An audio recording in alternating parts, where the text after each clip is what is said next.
Today, we will listen to a conversation about a landmark.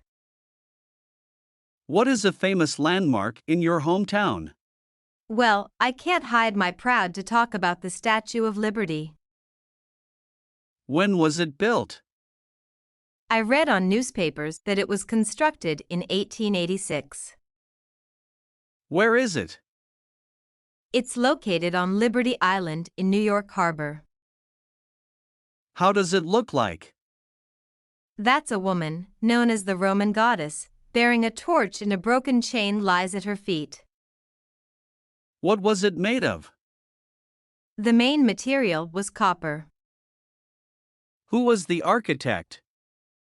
Mr. Gustav Eiffel, who also designed the Tower of Eiffel. What is special about it? Actually, it was gifted to my country, the USA, from the people of France. Does it symbolize something? The statue is a symbol of freedom. We all love it and are so proud to share with international friends about it. Does it attract many tourists to come? Yep, it attracts 4 million visitors each year according to the statistic.